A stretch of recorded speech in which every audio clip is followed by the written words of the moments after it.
Well, good evening there. Welcome to issue 27. This is the Aries dog year combination, and as you can see from the caption at the beginning there, that's the dates you have to fall into to be an Aries dog. So, okay, where should we begin? Well, we begin in the beginning, which is as a child.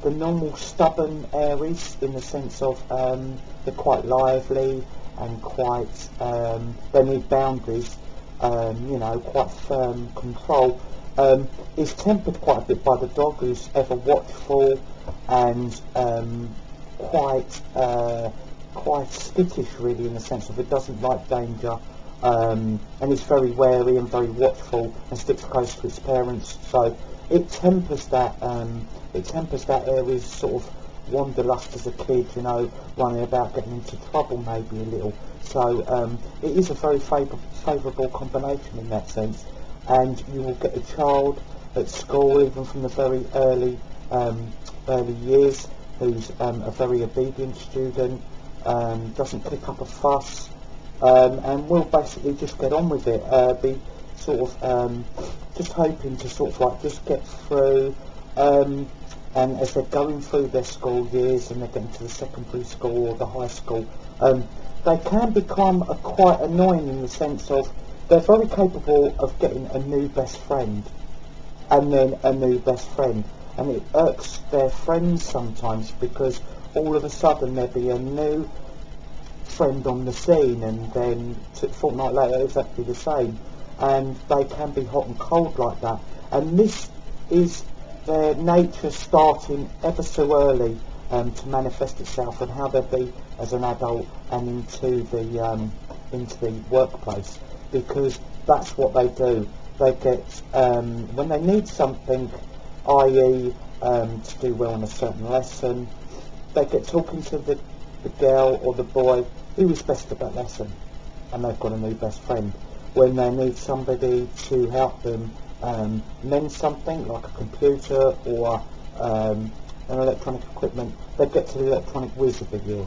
Your new best friend. And they're very good at showering flattery and to gaining the trust, because they seem a very solid and dependable character, which they are, but it's quite frustrating for the friends who've been with them all the way through, and all of a sudden they think, hey, I'm kicked into touch a bit here, and it can put those friends' noses out of joint. But don't worry, they always do come back. They always come back, and they know who their true friends are. But this is the way they're going to progress. So we're going through high school, we're going through college. They will do enough. They won't be particularly outstanding students, but then again, they won't be near the bottom. So you're going to have somebody who's going to go, right, I need to do enough to get to here, and that's what I do. And that's what they do. They do like to be earning money quite quickly, and they do like to becoming independent as soon as possible. So whether it may be, I don't know, they're starting to wait tables, there's a job comes along, let's wait some tables, they will do it, and they cycle 10, 15 miles to get into work, or travel, and it may be for just a 4 or 5 hour shift, but they keep going, and that's how they progress up this firm. They've got this solidity that boom, boom, boom, and they do get to where they're going, and they know the right things to say to management, which again can frustrate their co-workers. They know how to be seen to be in favourable light, shall we say. In England we might say they're quite good at brown nosing, or arse licking, forgive me for saying that, but that's what they'd be known as, and they're very good at it, and this is how they progress. But they do this, it's only to gain their independence, and gradually as they move up that ladder, there is quite an aloofness that comes around them, and they can be quite arrogant with people underneath them, but be seen to sort of cower to the ones above them. And this is this sign, they're very adaptable at that.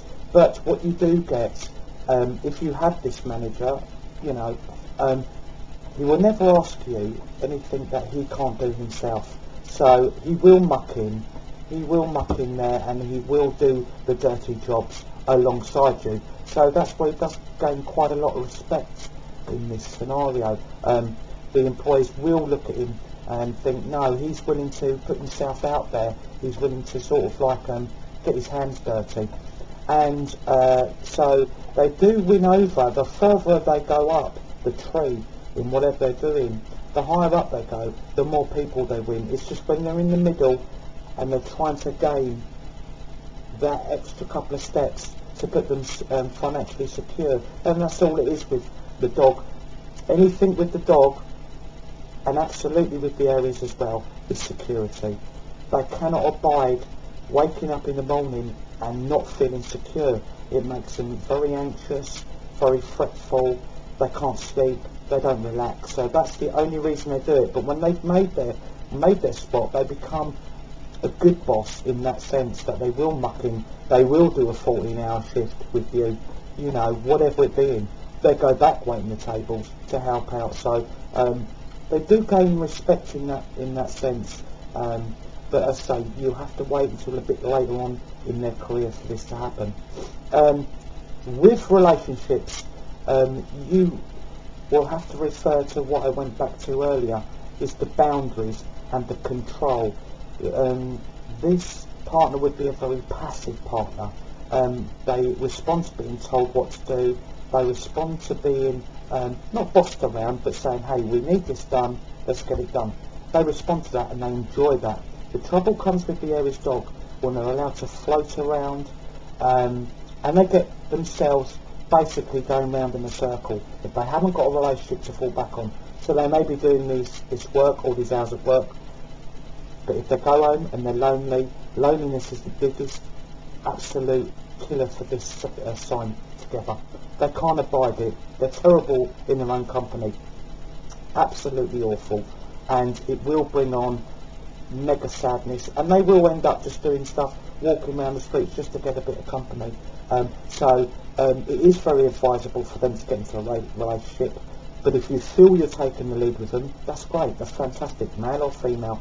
That is fantastic, because they do need that. They need that boundary. They need those goals. Hey, next month, let's build up to getting gazebo up in the garden. Let's build to this, let's build to that. And that's it. Fab. They're happy as anything. They're happy as that. Because they are not a particularly sentimental sign, but they need structures. They need goals. Very important for these two as a combination. And so, if we get onto their perfect partners, now, we do need, as I say, pretty strong partners, or ones that don't mind taking the lead, and that's why we have to stick with the tiger area. And the tigers, if we go to the Leo tiger, fantastic, won't mind taking the lead. The Aquarius tiger won't, and neither will the Sagittarius tiger. All those are fantastic for this Aries dog. And if we also, you know, possibly we can bring in an Aries as well into the mix, because an Aries, but the Aries tiger won't mind taking the lead, so that takes a bit of a burden off of the you know, the Aries dog there. So that could be a very good match as well. And we also need the horse. The horse is a fantastic match, although the horse being unpredictable, they are very goal driven, as we've said before. So if we stick to Leo horse, Gemini horse, that will be a nice combination there. Aquarius horse, Sagittarius horse, they are very, as I say, very good mixes there. And the dog will, you know, be responding. It'll be in its boundaries and responding very well. Ones to avoid, as we've said with the dog, all dragons. The dragon's brashness and complete power overwhelms the dog and sends it scuttling away into a basket in the corner, and vice versa. The dragon doesn't appreciate nervous people around them, so not a good match at all. Health-wise for the dog, it really is a nerves thing with all dogs, and with the Aries, it's going to be exhaustion, etc., living on the wit's end, but where we don't have sentimentality really ruining this combination, which it can do in other sectors. So hopefully the mind will be a little bit more peaceful, and that won't come across to this combination. But that may be a slight one to look at, is being a bit over anxious or maybe a bit nervous, something to do along those lines. So but hopefully this combination won't be affected with that, because they'll be set up and they'll know where they're going. Okay then, and I hope you've enjoyed that issue, and good luck to all the Aries dogs out there, and tune in for the next episode. Thank you.